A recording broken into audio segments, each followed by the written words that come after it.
প্রিয় ছাত্রছাত্রীরা, আজকে সেট থিওরি পার্ট 3 অর্থাৎ শেষ অংশ নিয়ে আমরা এসেছি। দেখো লেখা আছে যে লজ অফ সেট অ্যালজেব্রা। তো এখানে সেট অ্যালজেব্রা সম্পর্কে কিছু ল আছে। এই লগুলো প্রত্যেকটাই প্রমাণ করা যাবে বীজগাণিতিকভাবে এবং ভেন ডায়াগ্রামের সাহায্যে।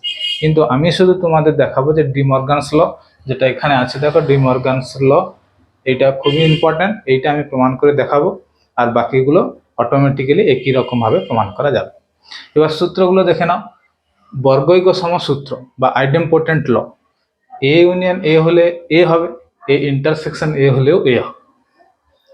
বিনিময় সূত্র কমিউটেটিভ ল, এ কে আগে রেখে বি কে পরে রেখে ইউনিয়ন করলে যা হবে, বি কে আগে রেখে এ কে পরে রেখে ইউনিয়ন করলে তাই হবে। আবার এ কে আগে রেখে বি কে পরে রেখে ইন্টারসেকশন করলে যা হবে, বি কে আগে রেখে এ কে পরে রেখে ইন্টারসেকশন করলেও তাই হবে। এরপরে হচ্ছে অভেদ সূত্র আইডেন্টিটি ল, এর সঙ্গে ইউনিভার্সাল সেটে যদি ইউনিয়ন করো ইউনিভার্সাল সেট হবে। এর সঙ্গে ফাইর ইউনিয়ন করলে এ হবে, এর সঙ্গে এস এর ইন্টারসেকশন করলে এ হবে, এর সঙ্গে ফাইর ইন্টারসেকশন করলে ফাই হবে। এবার যে পুরো সূত্র কমপ্লিমেন্টারি ল, এ ইউনিয়ন এর কমপ্লিমেন্ট মানে এস, এ ইন্টারসেকশন এর কমপ্লিমেন্ট হলে ফাই হবে, আর এর কমপ্লিমেন্টের কমপ্লিমেন্ট হলে আবার ঘুরে সেই এ হবে। এস এর কমপ্লিমেন্ট ফাই, ফাইর কমপ্লিমেন্ট এস। সংযোগ সূত্র অ্যাসোসিয়েটিভ ল, আগে বি আর সির ইউনিয়ন করে পরে এর সঙ্গে ইউনিয়ন করলে যা হবে, আগে এ আর বির ইউনিয়ন করে পরে সির সঙ্গে ইউনিয়ন করলে তাই হবে। সিমিলারলি বি আর সির ইন্টারসেকশন আগে করে পরে এর সঙ্গে ইন্টারসেকশন করলে যা হবে, এ আর বি ইন্টারসেকশন করে পরে সির সঙ্গে ইন্টারসেকশন করলেও তাই হবে। এবার হচ্ছে বন্টন সূত্র ডিস্ট্রিবিউটিভ ল। ডিস্ট্রিবিউটিভ ল প্রত্যেকটাই দু রকম। দেখো এ বাম দিক থেকে স্টার্ট হচ্ছে, এটাকে বলা হয় যে left distributive law. A union B intersection C বলা হবে যে A is distributed over intersection, যে A union B intersection A union C. এটা যদি এদিক থেকে থাকতো মানে B intersection C union A, তাহলে বলা হতো যে রাইট ডিস্ট্রিবিউটিভ ল। সেক্ষেত্রে কি হতো না, B union A intersection C union A. ঠিক এটাও তেমনি একই রকম হতো, ইন্টারসেকশন আর ডিস্ট্রিবিউটেড ওভার ইউনিয়ন। তো একই রকম ভাবে এই ফর্মুলাটাও বোথ সাইডেড মানে লেফট ডিস্ট্রিবিউটিভ ল এবং রাইট ডিস্ট্রিবিউটিভ ল। ডি মর্গানসের সূত্র খুব ইম্পর্টেন্ট সূত্র, এটা প্রমাণ আমি দেখাবো এক্ষুনি। এ ইউনিয়ন বির হোল কমপ্লিমেন্ট সমান এর কমপ্লিমেন্ট ইন্টারসেকশন বির কমপ্লিমেন্ট, আবার ইন্টারসেকশন থাকলে ইউনিয়ন হবে। আর এই দুটো সূত্র দেওয়া আছে দেখো, A minus B union C সমান A minus B intersection A minus C, A minus B intersection C সমান A minus B union A minus C. এবারে দেখো ডি মর্গান সূত্রের প্রমাণ। এ বি যে কোনো দুটি সেট হলে প্রমাণ করতে হবে। আমাদের ডি মর্গান সূত্রটা আগে লেখা ছিল, আমি আবার লিখেছি। এখন এক নম্বরটা আমি প্রমাণ করে দেখাচ্ছি। এখন দেখো এই বাম দিকটা একটা সেট, ডান দিকটা একটা সেট। তো দুটো সেটকে সমান বলা হবে যদি এদিকেরটা এর সাবসেট হয়, আবার উল্টো দিক থেকে এদিকটা এর সাবসেট হয়। দুদিক থেকেই সাবসেট দেখাতে হবে। এখন একে যদি এর সাবসেট হতে হয়, তাহলে এর মধ্যে যত পদ আছে সমস্ত পদকে এর মধ্যে থাকতে হবে। তা আমি ধরি যে এর প্রতিনিধিমূলক পদ হচ্ছে এক্স। তাহলে ধরি এক্স হলো এ ইউনিয়ন বি এর হোল কমপ্লিমেন্টের যে কোনো পদ। তাহলে এক্সটাকে এ ইউনিয়ন বি এর হোল কমপ্লিমেন্টের মধ্যে থাকতে হবে, এক্সটা এর মধ্যে আছে। দ্যাটস ইমপ্লাইজ, এর মানে কি না এক্সটা এই পুরোটার কমপ্লিমেন্টে আছে, মানে এক্সটা এ ইউনিয়ন বি এর মধ্যে নেই। তাহলে X does not belongs to A union B.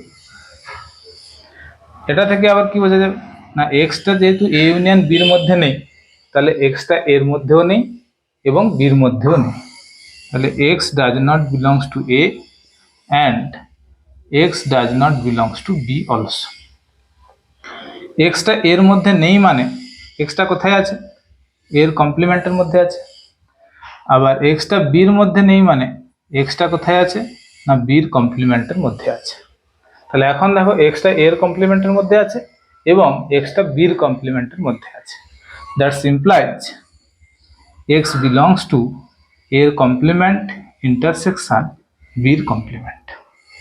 তাহলে কি দেখা যাচ্ছে না, যে এক্সটা এর মধ্যে ছিল সেই এক্সটা এর মধ্যে আছে। তাহলে অতএব x belongs to A union বির whole complement implies x belongs to এর কমপ্লিমেন্ট ইন্টারসেকশন বির কমপ্লিমেন্ট। দেয়ারফর এ ইউনিয়ন বির হোল কমপ্লিমেন্ট সাবসেট অফ এর কমপ্লিমেন্ট ইন্টারসেকশন বির কমপ্লিমেন্ট। এটা হয়ে গেল 1 নম্বর, যে এর সমস্ত পদ এর মধ্যে আছে, তার মানে এটা এর সাবসেট হয়ে গেল।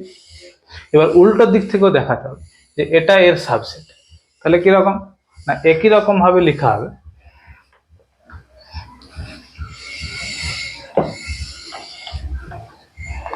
ধরি y হলো এর কমপ্লিমেন্ট ইন্টারসেকশন বির কমপ্লিমেন্টের যে কোনো পদ, অতএব y বিলংস টু এর কমপ্লিমেন্ট ইন্টারসেকশন বির কমপ্লিমেন্ট। দ্যাটস ইমপ্লাই, তাহলে ওয়াইটা এর কমপ্লিমেন্টের মধ্যেও আছে এবং বির কমপ্লিমেন্টের মধ্যেও আছে। তাহলে y বিলংস টু এর complement and y belongs to বির কমপ্লিমেন্ট। তাহলে y যদি এর কমপ্লিমেন্টে থাকে তাহলে y এর মধ্যে নেই, তাহলে that's implies y does not belongs two a and y does not belongs to b. That implies y does not belongs to a intersection b. y টা এর মধ্যেও নেই, b এর মধ্যেও নেই, তাহলে কোথায় আছে না y টা তাহলে a intersection b এর মধ্যেও নেই, তাহলে কোথায় আছে না a intersection b এর হোল কমপ্লিমেন্টে আছে। তাহলে that implies y belongs to a intersection b এর হোল কমপ্লিমেন্ট। তাহলে therefore যে y টা এর কমপ্লিমেন্ট ইন্টারসেকশন বির কমপ্লিমেন্টের মধ্যে ছিল সেই ওয়াইটাই এখন এ ইন্টারসেকশন বি এর হোল কমপ্লিমেন্টে আছে। দেয়ারফোর এর কমপ্লিমেন্ট ইন্টারসেকশন বির complement subset of A intersection বির হোল কমপ্লিমেন্ট। এটা হয়ে গেল 2 নম্বর ইকুয়েশন। তাহলে ফ্রম 1 and 2 1 ও 2 থেকে আমি কি বলতে পারি না এ ইউনিয়ন বি এর হোল কমপ্লিমেন্ট সমান এর কমপ্লিমেন্ট ইন্টারসেকশন বির কমপ্লিমেন্ট। প্রমাণিত। সূত্রের প্রমাণটা ভেন ডায়াগ্রামের সাহায্যে করা হয়েছে। প্রথমটাই আগে যেটা আমরা থিওরিটিক্যালি করেছি, এ ইউনিয়ন বির হোল কমপ্লিমেন্ট আছে। এটা কিরকম করা হয়েছে দেখো, এ ইউনিয়ন বি কে দেখানো হয়েছে, এ ইউনিয়ন বি কে ভার্টিক্যাল লাইনের সাহায্যে দেখানো হয়েছে, বাকি অংশটাকে ডটেড লাইন দ্বারা দেখানো হয়েছে। এ ইউনিয়ন বির হোল কমপ্লিমেন্ট মানে কি না এ ইউনিয়ন বি বাদে বাইরেরটা, তো বাইরেরটাকে দেখো ডটেড লাইন দ্বারা দেখানো হয়েছে, এ ইউনিয়ন বিটা ফাঁকা আছে। তাহলে এখান থেকে রেজাল্টটা পাওয়া যাচ্ছে যে A union A R B এর ইউনিয়নটা বাদে বাইরের যে ডটেড লাইনটা। দ্বিতীয় দেখো এই দিকটা দেখানো হয়েছে কিভাবে, এর কমপ্লিমেন্ট মানে এ বাদে বাইরেরটা, যেটা হরাইজন্টাল লাইন দিয়ে দেখানো হয়েছে। বির কমপ্লিমেন্ট মানে কি না বি বাদে বাইরেরটা, যেটা ভার্টিক্যাল লাইন দ্বারা দেখানো হয়েছে। এবার এই দুজনের ইন্টারসেকশন করলে দুটো ছবিকে একসঙ্গে জুড়ে দিলে দেখো এইটা পাওয়া যাচ্ছে, এর মধ্যে যেখানে হরাইজন্টাল লাইন এবং ভার্টিক্যাল লাইন ইন্টারসেক্ট করছে মানে এ আর বি বাদে বাইরের পোর্শনটা, সেটাই হচ্ছে এর রেজাল্ট বা এ কমপ্লিমেন্ট ইন্টারসেকশন বির কমপ্লিমেন্ট, যেটা হুবহু এর সঙ্গে মিলে যাচ্ছে। সেই জন্য দুটো চিত্র থেকে বলা যাবে যে এটা সমান এটা। এটা হচ্ছে ভেন ডায়াগ্রামের সাহায্যে ডি মর্গান সূত্রের প্রমাণ বা কার্তেশীয় গুণফল। ধরো এ ও বি দুটি নন এমটি সেট, মানে এ ও বি হচ্ছে যে অশূন্য সেট, অশূন্য সেট মানে এর মধ্যে কিছু না কিছু পদ আছে। তাহলে এ ও বি এর কার্টেসিয়ান প্রোডাক্ট প্রকাশ করা হবে এইরকম এ ক্রস বি।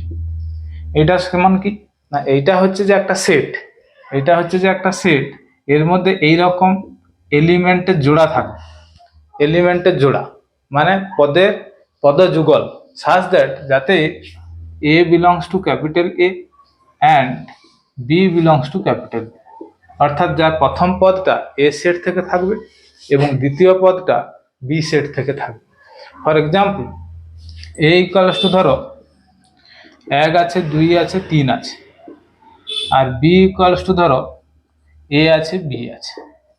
তাহলে A ক্রস B এর মধ্যে কিরকম থাকবে না প্রথমে A থেকে 1, তারপরে B থেকে A থেকে 1 B থেকে B, A থেকে 2 B থেকে A, তারপরে হচ্ছে 2b, তারপরে হচ্ছে যে 3a, তারপরে হচ্ছে যে 3b। এই পদগুলি এর মধ্যে থাকে। তাহলে এখন ধরো এ সেটের যদি পদ সংখ্যা n অফ a n হয়, আর বি সেটের যদি পদ সংখ্যা n অফ b সমান ধরো এটা m হয়, তাহলে n of a cross b বা a ক্রস b এর পদ সংখ্যা কি হবে না n ইন্টু a, এর দুজনের পদ সংখ্যার গুণফল।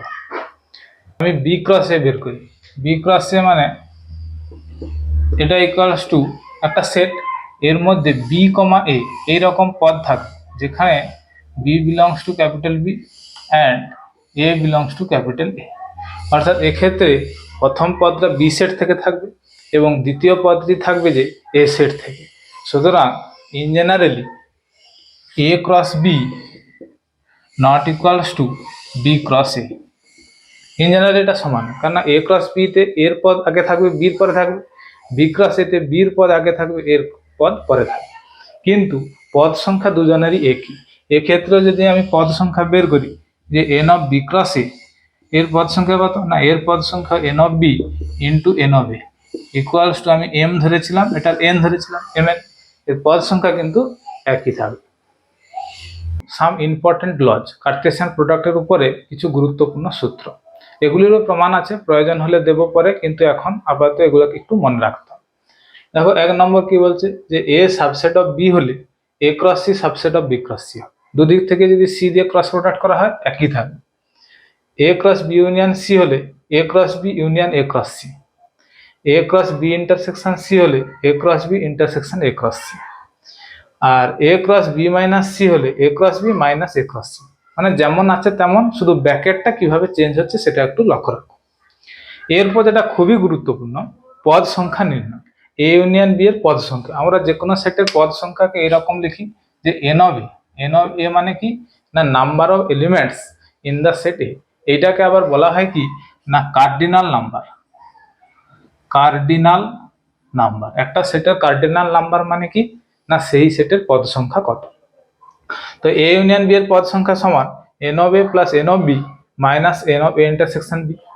আর n of a union b union c তিনটা সেটে যদি ইউনিয়ন হয় তাহলে তার পদ সংখ্যা নির্ণয়ের সূত্র দেখো, প্রথমে তিনটা আলাদা আলাদা যোগ হবে n of a plus n of b plus n of c, minus দুটো করে ইন্টারসেকশন বিয়োগ হবে minus n of a intersection b minus n of b intersection c minus n of c intersection a plus n of তিনটারই intersection. এই পর্যন্ত করলেই হবে। এর পরের ভিডিওতে আমরা এমসিকিউ সংক্রান্ত আলোচনা করব বিভিন্ন কোশ্চেন নিয়ে। তোমরা ভালো থাকো, সুস্থ থাকো।